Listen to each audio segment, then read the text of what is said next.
লোকমান সালামের কয়েকটি উপদেশ আল্লাহর কাছে খুব বেশি পছন্দ হয়েছে। তিনি তার পুত্রকে কিছু উপদেশ করেছিলেন, সেটাকে আল্লাহ তাআলা কোরআনে পাঠ করে দিয়েছেন। আমরা আমাদের সন্তানদের ক্ষেত্রে সাধারণত যেটা করি সেটা হলো যে আমার সন্তান কি চায় আমরা সেটা কিনে দেওয়ার চেষ্টা করি। এটা দোষের না, ঠিক আছে, কিন্তু ইসলাম বলে তুমি তাকে ভোগ শেখাবার প্রয়োজন নাই। সন্তানের মুখে হাসি ফোটাবার জন্য তুমি চেষ্টা করবে, খুবই স্বাভাবিক, কিন্তু তোমার চেষ্টা হতে হবে তাকে স্যাক্রিফাইস শেখাবার জন্য, ত্যাগ শেখাবার জন্য। দেখুন, এই যে আয়োজন, সিয়ামের আয়োজন বলেন, সালাতের আয়োজন বলেন, সমস্ত আয়োজনগুলো এই স্যাক্রিফাইস শেখাবার আয়োজন।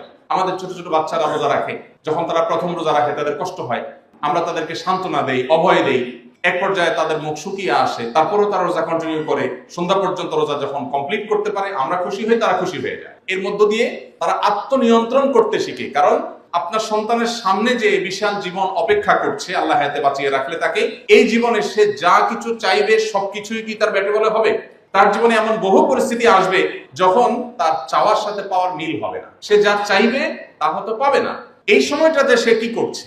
আজকে গোটা পৃথিবীতে আপনি তাকিয়ে দেখেন, বিশেষ করে উন্নত দেশগুলোতে একটু বেশি করে যদি লক্ষ্য করেন, আপনারা আমার চাইতে নিশ্চয়ই ভালো জানেন, আমার অনেকগুলো দেশে যাওয়ার সুযোগ হয়েছে, কিন্তু আপনাদের অনেকে আছেন যারা তার চাইতে বেশি আপনার বাইরে অবস্থান করেছেন।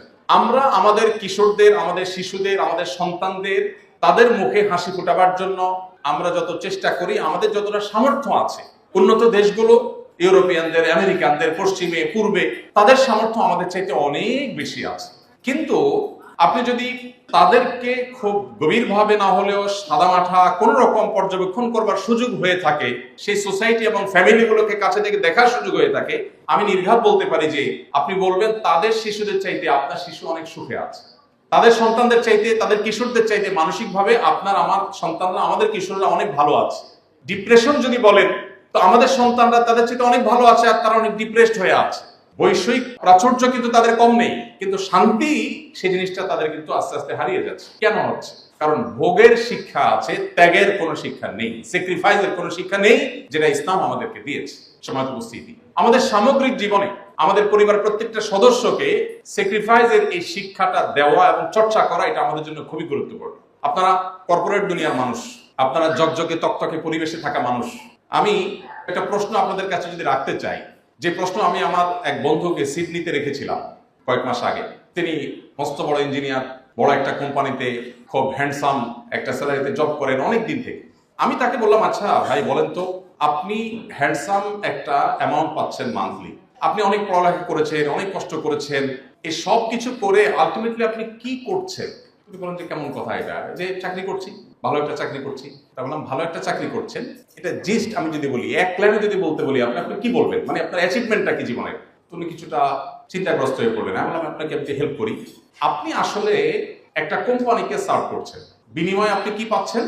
বিনিময়ে কিছু ডলার পাচ্ছেন, যেটা দিয়ে আপনার ফ্যামিলি নিয়ে আপনি খুব ভালোভাবে জীবনটা পার করতে পারছেন। তাহলে এটা তো আপনার জীবন পার করার একটা মাধ্যম, যে আপনি একটা ভালো বাড়ি কেনার ব্যবস্থা করেছেন, ভালো একটা গাড়ি আছে, মান্থলি কিছু টাকা পয়সা পান, ফ্যামিলি নিয়ে খুব ভালোভাবে চলতে ফিরতে পারছেন। এটা তো আপনার চলাফেরা বা টিকে থাকার একটা চেষ্টা। হ্যাঁ, আমার চাইতে আপনি ভালোভাবে টিকে আছেন, পার্থক্য এটুকু। আমিও খাই, আপনিও খান, আমিও ট্রাভেল করি, আপনিও করেন, আপনি বিজনেস ক্লাসে করেন, আমি হয়তো ইকোনমিকে করি, পার্থক্য এটুকু। তো এখন আপনি যে টিকে আছেন, এই টিকে থাকাটা কি জন্য?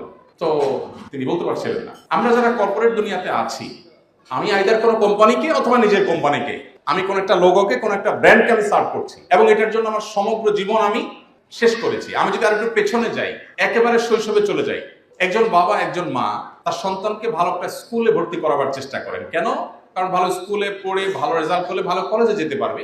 ভালো একটা কলেজে যাওয়ার চেষ্টাটা কেন থাকে? কারণ ভালো একটা ইউনিভার্সিটিতে যেতে পারবে। ভালো একটা ইউনিভার্সিটিতে গেলে কি হবে? ভালো একটা জব পাবে, সেজন্য ভালো একটা ক্যারিয়ার হবে সেজন্য। আচ্ছা, ভালো একটা জব পেলাম, ভালো একটা ক্যারিয়ারও হলো, এরপর কি চাকরি করব বা ব্যবসা করব, মান্থলি টাকা পয়সা আসবে, বুঝলাম। তো আমার জীবনের গোলটা আসলে কি? তাহলে দিন শেষে একজন খেটে খাওয়া দিন মজুর, তিনিও বেঁচে আছেন, আমিও বেঁচে আছি, তার চাইতে আমি একটু ভালোভাবে বেঁচে আছি, পার্থক্য এটুকু। তাহলে কি আমি এভাবে বলতে পারি যে আমার সমগ্র জীবনে, একবারে শুরু থেকে আজও পর্যন্ত পুরো জীবনভর আমি যা করেছি, আমি স্কুলে পড়েছি, কলেজে পড়েছি, ভার্সিটিতে পড়েছি, আমি জব করেছি, ট্রেনিং নিয়েছি, দেশ বিদেশ করেছি, সবগুলো করেছি ফর কোম্পানি। কোম্পানিকে আমার সারা জীবন দিয়ে শেষ মুহূর্তে এসে আমি রিটায়ারমেন্টে গিয়ে এবার মৃত্যুর জন্য অপেক্ষা করছি। তো কোম্পানির জন্য সারা জীবন আমি দিলাম, কোম্পানি আমাকে কি দিল? কিছু স্যালারি দিল বেঁচে থাকার প্রয়োজনে। সম্মানিত উপস্থিতি, আমরা যদি এভাবে লক্ষ্য করি, তাহলে দেখতে পাবো যে আমাদের জীবনের আসলে চূড়ান্ত বা স্পষ্ট কোনো লক্ষ্য নেই। আমি কেন বেঁচে আছি? আমাকে বেঁচে থাকার জন্য কিছু স্যালারি দেওয়া হচ্ছে, আমি বেঁচে আছি। তা বেঁচে থাকাটা কি জন্য? বরং আমি যদি অন্যভাবে চিন্তা করি, আমরা রাতে ঘুমাই কেন? ঘুমাই কারণ সকালে আমার জবে যেতে হবে, ডিউটিতে যেতে হবে, কোম্পানিতে কাজে যেতে হবে, বা আমার নিজের কোম্পানিতে যেতে হবে। তো আমার রাতের ঘুমটাও মূলত জবের জন্য। আমি একটু খাওয়া দাওয়া করে সুস্থ থাকার চেষ্টা করছি জবের জন্যই। তার আমার পুরো লাইফটা আমি সার্ভ করছি মূলত একটা কাজের জন্য। এভাবে একটা সিস্টেমের মধ্যে আমরা সবাই প্রবেশ করে গেছি। এমনকি দুর্ভাগ্যজনক বাস্তবতা হলো এখন আমরা ফ্যামিলিকে সময় দেওয়ার সুযোগ পাই না, এবং যার কারণে প্রত্যেকটা পরিবারে এখন টাকা পয়সা, ভোগবিলাসের উপায় উপকরণ, আমাদের সামাজিক মর্যাদা ইত্যাদি এগুলোর কমতি আমাদের না থাকলেও সুখ এবং মানসিক প্রশান্তির বড় বেশি অভাব। এই জায়গাটাতে আমাদের নতুন করে রিয়ালাইজ করার সুযোগ আছে। সিয়াম বা রমজান আমাদেরকে সেই জিনিসটিকে দারুণভাবে উদ্বুদ্ধ করে, সেই জিনিসকে দারুণভাবে শেখায়। আপনি দেখুন, পৃথিবীতে যাদেরকে দেখে আমরা তাদের মতো হওয়ার চেষ্টা করছি, তারা সন্দেহ নেই জ্ঞানে, বিজ্ঞানে, তথ্য প্রযুক্তিতে, আবিষ্কারে, অবকাঠামোতে, অন্য অনেক বিষয়ে তারা আমাদের চেয়ে এগিয়ে আছে, এবং সেই জিনিসগুলোতে আমরা তাদের মতো হওয়ার চেষ্টা করে দোষের না। কিন্তু কালচারের কথা যদি আপনি বলেন, তো আমি নির্দ্বিধায় বলতে পারি, আপনি যে কালচার ধারণ করেন অ্যাজ এ মুসলিম, আপনার সে কালচারাল দিক থেকে আপনি ওর চাইতে, ও যদি জাগতিক বিষয়গুলোতে আপনার চাইতে 200 বছর এগিয়ে থাকে, তো আপনি কালচারাল দিকগুলোতে, পারিবারিক সুখে, দাম্পত্য শান্তিতে আপনি তার চাইতে 400 বছর এগিয়ে আছেন। আমরা আমাদের সমাজের স্বামী স্ত্রীর মধ্যে যে ভালোবাসাটা দেখি, তারা এগুলো তো কল্পনাও করতে পারে না। আপনার আমার চাইতে ভালো জানেন এগুলো। তাদের ব্যাপারটা বেশিরভাগই হলো অনেকটা রুমমেট বা ম্যাচমেটের মতো, যে ঠিক আছে আমি ইলেকট্রিসিটি বিল দিচ্ছি, তুমি গ্যাস বিল দাও, আমি পানি বিল দিচ্ছি, তুমি বাজার খরচের টাকাটা দাও। এ হলো তাদের অবস্থা। আমাদের পারিবারিক জীবনে যত অশান্তি থাকুক না কেন, দিন শেষে একজন স্বামীর সাথে একজন স্ত্রীর যে বন্ডিং, যে ভালোবাসা, এটা আসলে তারা কল্পনা করতে পারে না। আমাদের সমাজে এখনো সন্তান বাবা মাকে, এই অধঃপতনের পরও এখনো সন্তানরা বাবা মাকে যতটা ভালোবাসে, বাবা মার সন্তানকে যতটা ভালোবাসে, তারা তো এগুলো চিন্তা করতে পারে না। আমাদের এই সুখের জায়গাটাতে আমরা অনেকেই খুব যথাযথভাবে আমাদের উপলব্ধিটা সেভাবে আমাদের হয়ে উঠছে না, এবং আমরা হীনমন্যতায় ভুগি। অ্যাজ এ মুসলমান আমাদের ইসলামের চর্চাটা যেমন বাড়ানো দরকার, ইসলামটাকে বোঝা দরকার, ইসলামটা আমাদের পরিবারের মধ্যে খুব চমৎকার ভাবে গেঁথে দেওয়া দরকার, এবং চর্চাটা বাড়ানো দরকার। এর ফলে কি হবে? আখিরাতের শান্তি তো পরে, আল্লাহ বলেছেন ওয়াল আখিরাতু খায়রুম ওয়া আবকা, সেটা তো পরে আসবে। পার্থিব জীবনে আমাদের আল্লাহ তাআলা প্রচন্ড রকমের শান্তি, মানসিক সুখ, মানসিক সান্ত্বনা, মানসিক সমৃদ্ধি সেটা আল্লাহ তাআলা দান করবে। নবীজি সাল্লাল্লাহু আলাইহি ওয়াসাল্লাম বলেছেন লাইসাল গিনা বিকাসরাতিল আরদ ওয়ালাকিন্নাল গিনা গিনান নফস। অনেক প্রাচুর্যের মধ্যে, বৈশ্বিক প্রাচুর্যের মধ্যে আল্লাহ তাআলা মানুষের প্রকৃত সচ্ছলতা রাখেন। প্রকৃত সচ্ছলতা হলো মানসিক মনের সচ্ছলতার মধ্যে। একজন ধরুন তার 2টা ছেলে বা একটা ছেলে একটা মেয়ে, দুজনকে পাঠিয়ে দিয়েছেন বিদেশে পড়ার জন্য। এখন আলটিমেটলি বিদেশে পড়তে গেলে ছেলেরা মেয়েরা সেখানকার ভালো এনভায়রনমেন্ট পায়। বিদেশি এমবাসিগুলো, আমাদের দেশে এমবাসি খুলে বসে আছে আমার দেশের মেধাবী ছেলেগুলোকে ক্যাচ করার জন্য। আমি কয়েকদিন আগে কয়েকটা এমবাসির উপর একটু ঘাটাঘাটি করার চেষ্টা করলাম যে তাদের ভিসা দেওয়ার ক্ষেত্রে পলিসিটা কি। তো আমি অবাক হলাম, আপনারা অনেকে হয়তো আগে থেকেই জানেন, আপনি একজন প্রতিষ্ঠিত মানুষ, আপনি একটা ভিজিট ভিসা অ্যাপ্লাই করেন, হয়তো আপনাকে রিজেক্ট করতে পারে, বাট আপনার ছেলে যদি স্টুডেন্ট ভিসার জন্য দাঁড়ায়, তাকে রিজেক্ট করার সম্ভাবনা খুবই কম। অবাক করার ব্যাপার না? আপনি একজন প্রতিষ্ঠিত ব্যবসায়ী, হয়তো আপনাকে রিজেক্ট করতে পারে, কিন্তু আপনার ছেলে যদি মোটামুটি তাদের পারপাস সার্ভ করে, তাহলে তাকে তারা ভিসা দিয়ে দিবে। কোন কোন দেশ আছে 95% বেশি তারা স্টুডেন্ট ভিসা তারাই আপনার অ্যাপ্রুভ করে। কাহিনী কি? আপনি বলবেন তারা জ্ঞান বিজ্ঞানকে অনেক অ্যাপ্রিসিয়েট করে, তারা এই দেশ থেকে, তারা এই দেশের ছেলেরা ওখানে জ্ঞান বিজ্ঞান অর্জন করতে যাবে, পড়ালেখা করতে যাবে, অ্যাপ্রিসিয়েট করে। বাস্তবতা কি আসলে তাই? তাদের তো বিশাল বড় জেনারেশন গ্যাপ তৈরি হয়ে যাচ্ছে। তাদের বিবাহ বহির্ভূত সম্পর্ককে তারা স্বাভাবিক করার ফলে তাদের দেশে প্রণোদনা দিয়ে, পৃথিবীর এমন একটা উন্নত দেশ হয়তো আমরা খুঁজে বের করতে পারবো না যেই দেশ সন্তান জন্ম দেওয়ার জন্য প্রণোদনা দেয় না। একটা দেশও উন্নত এরকম পাওয়া আমার মনে হয় অলমোস্ট অসম্ভব। কেন?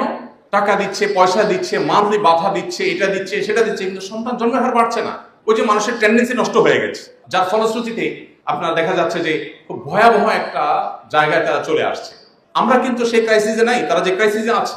তো এই যে ব্যাপারটা, এই জায়গাগুলো আমাদেরকে নতুন করে ভাবতে শেখায় যে কালচারালি আল্লাহ তাআলা আমাদেরকে অনেক ভালো জায়গা রেখেছে, অনেক ভালো জায়গা রেখেছেন। আমি যে কথাটা বলছিলাম যে আমাদের সন্তানদেরকে ওরা ক্যাচ করতে চায়, কারণ ওখানে গেলে ওরা থেকে যাবে। এখন মানসিক শান্তি আর প্রাচুর্য দুই জিনিস। বৈষয়িক প্রাচুর্য, কারণ হয়তো 2টা ছেলে আছে, অথবা একটা ছেলে একটা মেয়ে আছে। আজকাল তো 1-2টা ছেলে মেয়ের বেশি নেই। আমি হুজুর মানুষ, এই কথা বললে আপনারা তো মাইন্ড করবেন। জগতের সবচেয়ে বড় মিথ্যা কথাগুলোর মধ্যে একটা হলো ছোট সংসার সুখী সংসার। এটা জগতের কয়েকটা অতি পরিচিত, অতি প্রসিদ্ধ মিথ্যা কথাগুলোর একটা। আপনি যত দুঃখী পরিবার দেখবেন, এর বেশিরভাগ দেখবেন যে খুব সংক্ষিপ্ত এবং ছোট পরিবার। সরি টু সে, পশ্চিমারা আমাদেরকে শিখাইছে যে খবরদার বেশি সন্তান নেওয়া যাবে না। ওরা এখন সন্তান বাড়ানোর চেষ্টা করতেছে, হাতে পায়ে ধরে বাড়াতে পারছে না। ওরা যে গর্তে ঢুকেছে আমরা ওটাতে ঢুকা শুরু করছি। ওরা যেখানে আটকা পড়ে গেছে, ফেসে গেছে, আমরা এখন ফাঁসতে শুরু করেছি। আপনি দেখেন তারা কেন সন্তান বাড়ানোর চেষ্টা করছে এখন। আমি অনেক আগে ব্যাংককে এক বাংলাদেশি সিনিয়র, অনেক বয়স্ক ছিলেন, এখন মারা গেছেন উনি, ইন্টারপ্রেটার ছিলেন একটা হসপিটালে। ওনার সাথে পরিচয় হওয়ার পরে জিজ্ঞেস করলাম, ভাই বাচ্চা কাচ্চা কয়জন? উনি খুব অল্প সংখ্যক বাচ্চা বললেন। তা বললাম যে এত অল্প, আমি জানি তো এখানে তো সরকার অনেক বাচ্চা হওয়ার জন্য প্রণোদনা দেয়। তিনি বললেন, ভাই সেটা তো আপনি এখনকার কথা বলছেন, আমি আজ থেকে বহু বছর আগে আসছি, আপনি যখন ছোট ছিলেন বয়সে। তাই বললাম তাহলে কি ইস্যু কি? বলে যে তখন এখানে সন্তান বেশি নিলে রীতিমতো পানিশমেন্ট করা হতো, সন্তান বেশি নেওয়া যাবে না, দেশের মানুষ বেড়ে যাচ্ছে, কমাইতে হবে, তো সেজন্য সন্তান আমার অল্প। তো বললাম এখনকার অবস্থা? বলছে এখন অবস্থা হলে আমি যদি 10টা সন্তান জন্ম দিতে পারি তাহলে সরকার আমাকে রীতিমতো জাতীয় পর্যায়ে পুরস্কার দিবে, এমন একটা ভাব। তাহলে কি দাঁড়ালো দিন শেষে? প্রথম তারা যা করেছে ওইটার ফলে মানুষের টেন্ডেন্সি একবার চেঞ্জ হয়ে গেলে এই টেন্ডেন্সি শত বছরে আর পরিবর্তন করা সম্ভব নয়। সে ক্রাইসিস তাদের শুরু হয়েছে।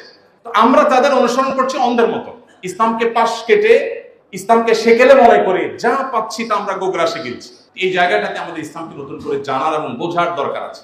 সময় তো বুঝছি, আমি যেটা বলছিলাম যে বৈষয়িক প্রাচুর্য হলেই সুখী হওয়া যায়, কর্পোরেট দুনিয়াতে বিশেষ করে এই ধারণাটা আমাদের মধ্যে বদ্ধমূল হয়ে গেছে। ফলে আমাদের ফ্যামিলিকে আমরা সময় দিতে রাজি না।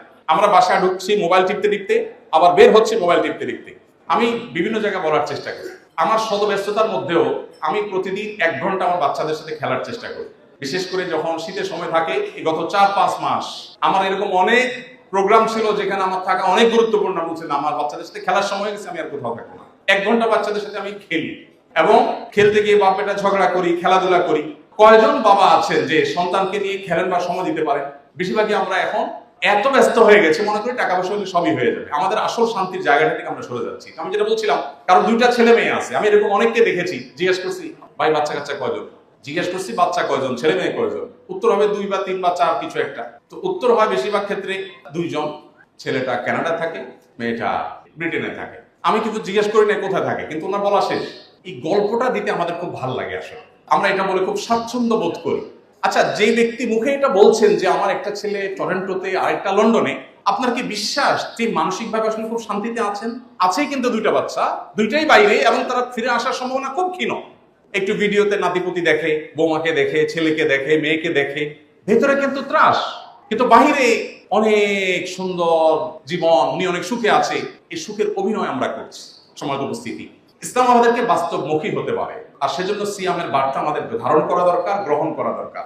আমি আপনাদের প্রতি উদাত্ত আহ্বান রাখতে চাই, শুনে শুনে মুসলমান না হয়ে অনুগ্রহ করে আসুন আমরা একটু ইসলামটাকে জানার চেষ্টা করি। আজকে যেরকম একটি চমৎকার আয়োজনে আমাদের বাচ্চাদেরকে সাথে নিয়ে, ফ্যামিলিকে সময় নিয়ে আমরা সময় দিয়েছি, আসুন পারিবারিকভাবে ইসলামকে শেখার জন্য, জানার জন্য আমরা কোনো একটা অ্যারেঞ্জমেন্ট করি।